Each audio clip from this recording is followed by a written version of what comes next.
What's up? My name's Glueboy, welcome back to the channel, and today, good old fun topic. We're talking about another Primarch, Chaos Primarch.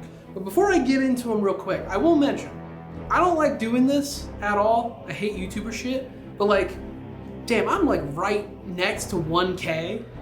So, I don't know, subscribe. You can undo it later, I don't care. I just want to get those funny little ads on my channel. But anyways, today we're talking about Mortarion, or Papa Nurgle's very, very special boy. So, Mortarion, giant Grim Reaper Mothman dedicated specifically to the chaos god of disease, decay, pestilence, Nurgle, the cheeriest chaos god, but also Mortarion's really sullen and upset about it. He doesn't like the whole deal. He's yet another self-hating Primarch. Good for him. Currently, Mortarion is romping around after the Plague Wars with Guilliman, where he directly fought Guilliman after he was revived. Big whole thing I'm not going to get into because I haven't read those books yet. But on to Mortarion himself. Like all the other Primarchs, he got scattered across the universe, being flung to God knows where. Specifically, he landed on the planet of Barbarus, another horrific death world. Barbarus was filled with giant clouds of toxic gas, where the higher elevation you have, the more concentrated the gas gets in the atmosphere, and it gets so concentrated to the point where if you get too high up as just a regular dude, you just start melting. Pretty bad. And in this planet, there were two camps of people. You had your humans, your regular run-of-the-mill people, who lived down in like these canyons that were very safe to live in since they didn't have, poison. And then you had the Overlords, a group of inhuman psychers who were all necromancers. And they were pieces of shit. Because since they had all the power, they just romp on down to the valleys, kill a bunch of people, take their corpses, and do some funny little rituals back up in their castles. Pretty bad. And Mortarion came crashing down right into it. To where, like, the king of the leader of the Overlords found a screaming child in the middle of a battlefield that was inside of a toxic cloud. So he's like, that's not normal. I'm gonna be a dad today. So he adopted little Mortarion and kept him in this little tower isolated and taught Mortarion a whole lot of things. He taught, your basic things like battle strategies, how to conquer places, how to be a leader, the normal things you teach a child. And in return, Mortarion, as he started growing older very rapidly, as Primarchs do, he started asking a lot of his own personal questions. The basic things like, hey dad, why does no one else around look like me? How are babies made? Why are we subjugating the humans down below and killing them for our evil rituals? Like the basic kid questions, to where he wasn't getting any good straight answers. So eventually, teenage Mortarion ran away from home and went down to these valleys, where he met these people, finding, oh shit, they look like me. They're like people. To where he made friends with these humans and decided, in hearing all this extra context he never learned, I'm gonna free them from the Overlord control of Barbarus.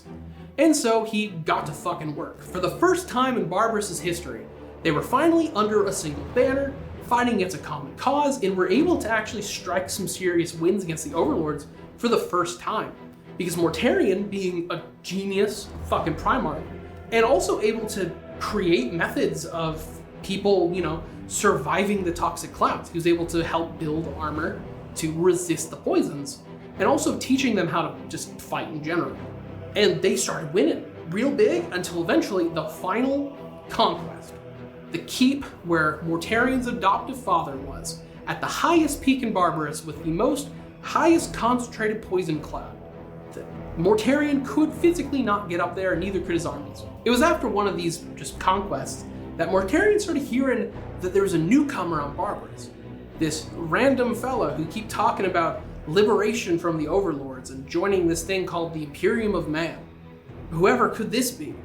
And he went and confronted the stranger who was, plainclothes, just regular Joe wandering around Barbarus as you do, and started saying, hey, Morty, what's up? What if you joined the Imperium of Man and we freed you? Mortarion was like, no, this is my fight, I'm doing this, and you better get out of Barbarus, outsider. So this stranger made a deal to Mortarion. If you can go up and kill that guy, your adoptive dad, I'll leave right now, I'll just dip. But if you can't, you join the Imperium. Mortarion took the deal and got to work, where he started climbing that mountain. And really quickly, the man started dying. His armor was melting away, he could barely breathe. It was bad, and eventually he basically passed out the moment he reached the castle gates, to where Mortarion's adoptive father walked on out, ready to just end this whole thing right now, just, a little slice off of his adopted kid's head. And then last second, a golden-clad armored figure with a flaming sword parried the strike, and a single stab killed Mortarion's adoptive father.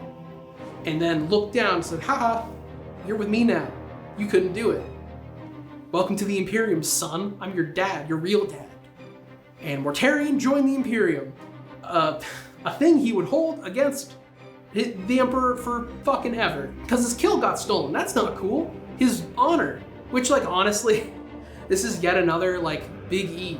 If you just took, an extra hour, you could have rectified this whole situation of Morty going traitor if you just framed it as, hey, son, I'm your dad. Let's have a nice, good old family outing. Let's go kill this guy, father and son. Let's do it. Joint, father-son attack kind of deal. Probably would have been, squared away, fixed, and good and done. But no, just wanted to get in and get out, as he does. But now Mortarion was part of the Great Crusade, where he was given his Space Marine Legion, the Dusk Warriors, which he then immediately named the Death Guard, since that was the name of the army he had on Barbarus.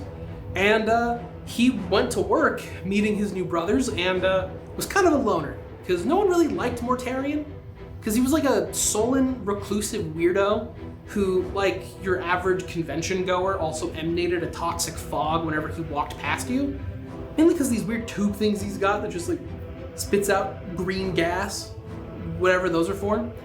But he did get close to Horus, because specifically, Horus and him worked really well together. Now, his whole fighting style and his legion were very resilient. That was the whole point of Barbarus. Barbarus breeds that strength and willpower to keep pushing and forces the human body to be super tanky. And the Space Wolves were really cutthroat, spear tip, break in quickly. So they worked really well together as a very defensive wall and then a quick spear tip strike. So they became very good friends, something that would come up later. Now, there were two major issues during the whole Great Crusade with Mortarion. First things first, the Death Guard themselves. Like the other Primarchs during the Great Crusade, you had two sources for your soldiers. At the very beginning, when you're sent your legion, they're all born on Terra. Terran raised, Terran trained, all that stuff. And then the rest of your Marines are sourced from your homeworld.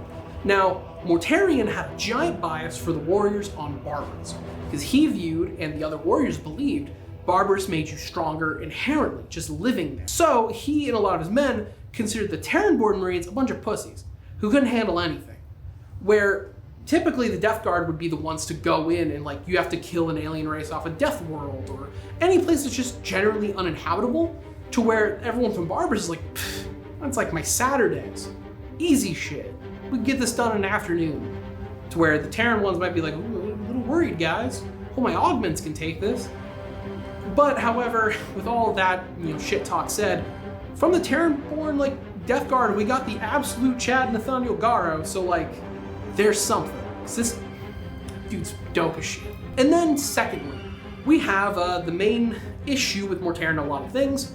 He fucking hates Psychers, despises them. Mainly because of the whole deal with his dad being an horrible, corrupt necromancer. And growing up, seeing a lot of absolute evils that Psyker abilities can do kind of warped your perception of the whole practice. So he really didn't trust anybody that had psychic powers. He had a major role during the Council of Nicaea, the big old trial of Magnus the Red and should Psykers be Space Marines. And he had some words to say.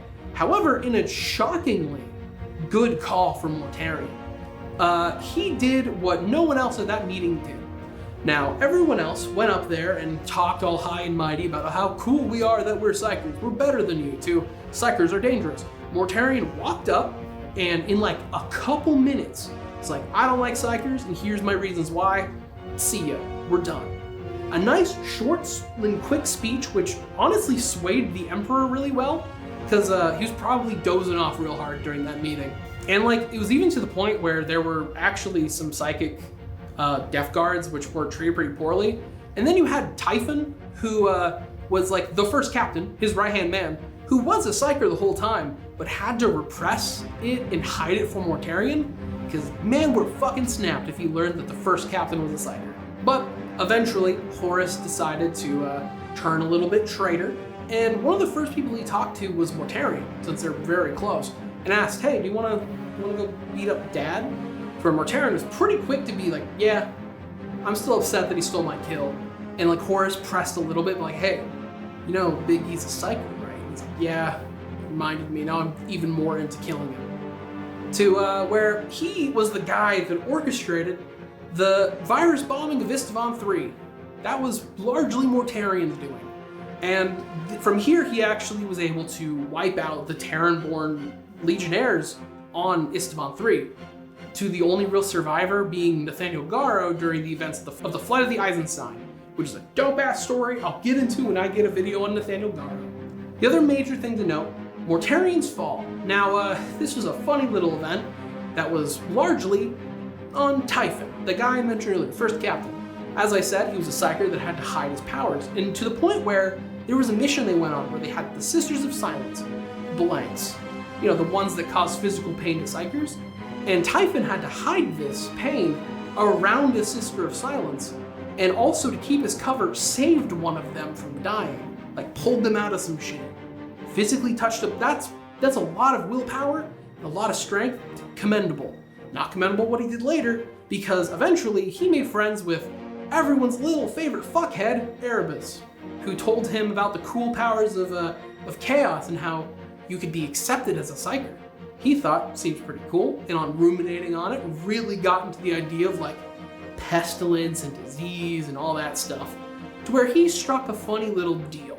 On their way to go deal with the Siege of Terra, to go join, Typhon in secret murdered the astropath of their flagship. Now, to travel through the warp, you need someone who can psychically tap into the warp to navigate, to see the Astronomicon and be able to, you know, navigate based on that. Now that there wasn't anyone on board who could do that, Typhon stepped up, revealed to Mortarion that he's a psyker the whole time, surprise, and that he was their only shot to get to Terra. Mortarion's real pissed about this, but decided, I don't really got any other options.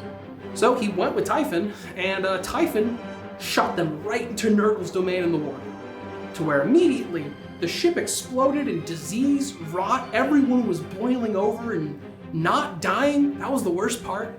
Infected with every disease known to man, dog-sized flies burrowed into people, and they weren't dying. And to stop the pain, Mortarion made a deal to the voice that spoke into his head. Embrace my gifts, and I will save you and your men. To where Mortarion agreed, because it fucking hurt real bad. Like, dog-sized flies biting into you, that shit sounds awful. From there, he was elevated to demonhood, where he made his pact with Nurgle. And they actually finally set off onto the Siege of Terra, took part, got beat, but they ran away. Specifically, I think Death Guard have the least amount of casualties when it came to the actual siege, because of course they did, they're tanky as shit. And even tankier now that Nurgle's gifts make them super resilient and they can't feel pain anymore. But yeah, we get to modern 40k. Morty is now a giant Mothman. There's some more random events during the course leading up to like 42nd millennium. You know, typical, he's sulking on his new plague world because he doesn't like what he's doing. A certain somebody carves his name into his heart, which is a character I'm not going to get into because the character's stupid and he's a Grey Knight, so fuck him. You know, then his giant battle with Gilman, which is a pretty cool event from everything I've been described, but I haven't read Dark Imperium yet, so whatever. And yeah, that's Mortarion. If you like the Death Guard, stay tuned, because next video drop is going to actually be the Death Guard one, which I got some things to say about the Death Guard, so stay tuned. But yeah, if you like that, like, comment, subscribe, do that stuff. See ya.